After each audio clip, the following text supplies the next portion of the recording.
ரீசெண்டா ஒரு நியூஸ் பார்த்தேன் ஃப்ரெண்ட்ஸ். லேட்டு தான். ஆனா அட்ரஸ் பண்ணணும். ஆஹ் நம்ம தமிழ்நாடு சிஎம் ஜோசப் விஜய் அவர் வந்து ஒரு சிங்கப்பெண் உமன் ஃபோர்ஸ் லான்ச் பண்ணியிருக்கார் ஃபார் உமன் சேஃப்டி. இது ஒரு நல்ல இனிஷியேட்டிவ் தான். ஆனா என்ன கேட்டிங்கன்னா, ஒரு டெமோக்ராட்டிக் சொசைட்டில ஒரு பர்ட்டிகுலர் ஜெண்டர் சேஃப்டிக்காக இவ்ளோ எஃபர்ட்ஸ், இவ்ளோ இனிஷியேட்டிவ்னா still we are very much behind. That's what I think. ஏன்னா பெண்கள் எதிரான குற்றங்கள் பத்தி நம்ம பல வருடங்களா, ஆக்சுவலி ரீசெண்ட் இயர்ஸா நம்ம நிறைய செய்திகள், விவாதங்கள் கேட்டு வந்துட்டு இருக்கோம்.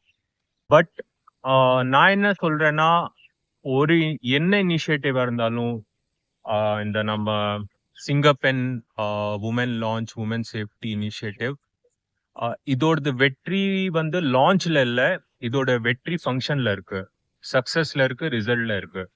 ஸோ ஒரு வருஷம் பார்க்கலாம் என்ன கிரைம் ரேட் எவ்வளோ கம்மியாகுது, எவ்வளோ பெண்கள் சொசைட்டில ஃப்ரீயா இருக்காங்க, எவ்வளோ பெண்கள் சொசைட்டில ஃப்ரீயா ஃபீல் பண்றாங்க. அப்பதான் இந்த இனிஷியேட்டிவோட உண்மையான வெற்றி வரும்னு நான் நினைக்கிறேன். But still it is a very good and brave initiative and hope it to success.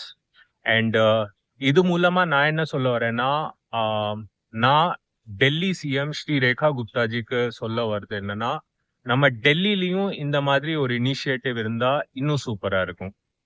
Bye friends.